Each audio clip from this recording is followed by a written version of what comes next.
Well, they called us and said that there was a problem, that the 124th Infantry Division was getting attacked and we needed to go help them. So then you have to get out and go. You don't know what you're walking into, really. Well, we get up to a point and we take a turn, and we get up there and all you see is decapitated heads laying all over. And you see the bodies laying on the other side and you're like, how could this happen? You know, what explanation does somebody have for this? And the guys that were there were like, we lost it. You know, they had lost it. And they're like, well, they were just driving down the road. We thought we was getting attacked from the bushes, so basically they just opened up on the vehicles instead of really concentrating on where the gunfire was coming from. We go and we look through the woods and through the area right there by the river. You don't see no casings from ammo, you might say. So obviously there was no firefight. Either somebody got real jumpy and they just took it out of control, or they really thought something was going on. You have people like myself that don't like seeing that kind of things, especially the innocent people when there's no reason for it.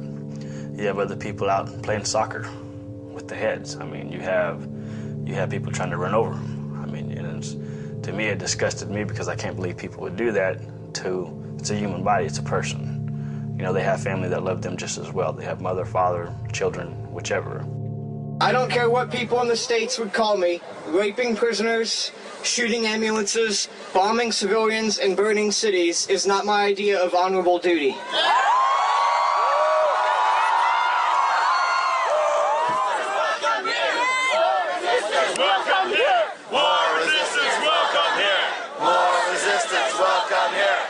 So after speaking with my commanding officers and asking for a discharge, I made the decision to come to Canada after that request was denied. My hope is that the Canadian people will support me for the same reasons they will not send their own troops into Iraq. Thank you for listening. Thousands of young Americans have been leaving the U.S. military, refusing to participate in the war on Iraq. Some are seeking refuge in Canada, in the same way that Vietnam War resistors did years ago. Between 1965 and 1973, 50,000 Vietnam War resistors were welcomed to Canada. The war resistors seeking sanctuary in Canada today are a small but growing number. To stay, they need the same provision that the government of Pierre Trudeau granted to opponents of the Vietnam War. We do have an obligation to be Canada, and we do have an obligation to live up to the best of our traditions. And I think one of the best of those traditions, one that has benefited me personally and many other thousands of people, not just Americans, by the way, is the one where that Pierre Trudeau articulated when he said Canada should be a refuge from militarism. Even before the attack on Iraq began, 62% of Canadians opposed the war, and 65% opposed Canadian military participation. The Canadian government, in turn, refused to join the war on Iraq. If military action proceeds without a new resolution of the Security Council, Canada will not participate.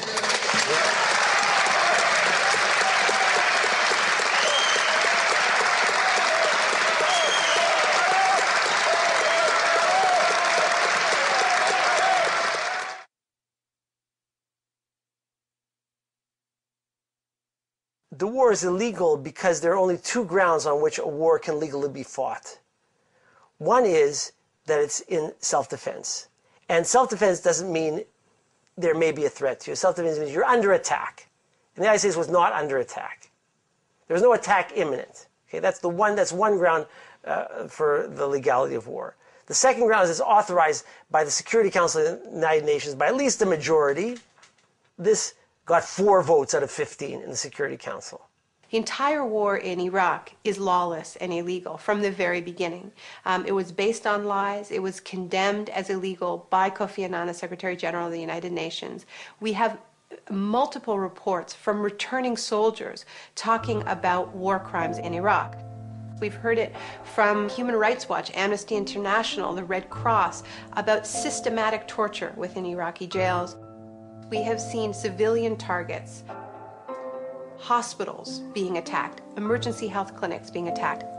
I personally saw ambulances riddled with bullets with U.S. artillery. These are all war crimes, targeting civilians, targeting medical facilities, shooting at checkpoints without warning. All of these are war crimes. A war that is not fought in self-defense and is not authorized by the Security Council is a war of aggression. A war of aggression is the supreme international crime, according to the Nuremberg Tribunal. In 1946, the Nuremberg Tribunal on Nazi War Crimes established the precedent that individuals have international duties, which transcend the national obligations of obedience imposed by the individual state. The Pentagon estimates that over 5,500 U.S. military personnel have gone absent without leave, or AWOL, since the beginning of the current war on Iraq. War resistors in the United States have been court-martialed and given sentences of up to 15 months in military prison.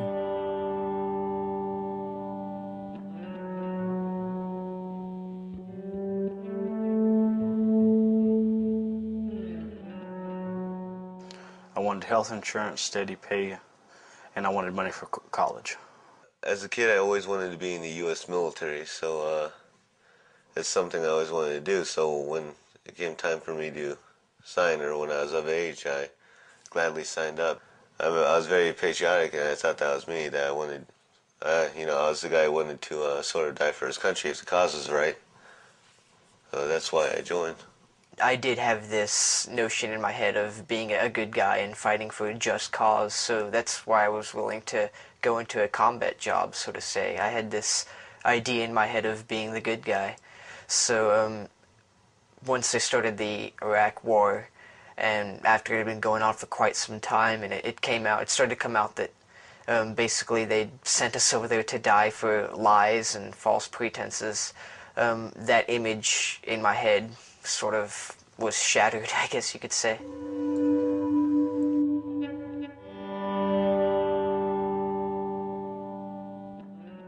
If you're fired upon in a busy street, you open fire on everybody. And I asked my superior, I said, well, what about the innocent people left in the street? And they said, well, they're all Iraqis. If they're there when it happens, they're not innocent people. Where cars are coming down the street, we're turning cars away, their families, but one of the cars doesn't stop, and it pulls in front of me, and my superiors, soldiers are freaking out, they're yelling fire, and I'm yelling, trying to say no, no, no, and my superiors asked me why I didn't fire, and the window rolls down, because they had tinted windows, and there's two kids in the back, 10, 8 years old, and the mother and father in the front. At that time I gasped, I was like, oh, so I did the right thing. I could have killed that family. And they turned to me and said, no, you did the wrong thing, and next time you will fire or you'll be punished.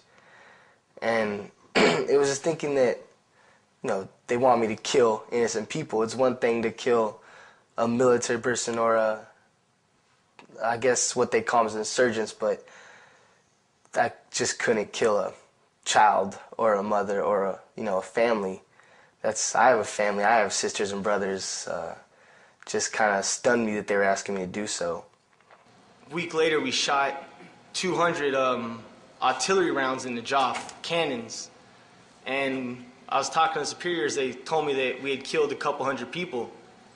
And I was, what, insurgents or what did we kill? And they go, we don't know, we just count the bodies. And this is downtown Najaf, big city. And now my hands weren't clean anymore. Now I took part, I had killed innocent people. I can give you the scenario of raiding a home, which to me was a real big thing, because what you do is, let's say you go in always at nighttime. Could be any time from when, I guess, dawn to dusk. I mean, it could be any time in that time frame. Is what you do is you usually take civilian vehicles, or you go with tanks. You go up to a person's home. 90% of the time you take C4, and that's what I was trained as, explosives and landmines. So you take C4 and you put it on the door and you blow the door completely off. Then you run in with about 7 people, and what you do is called clear each room.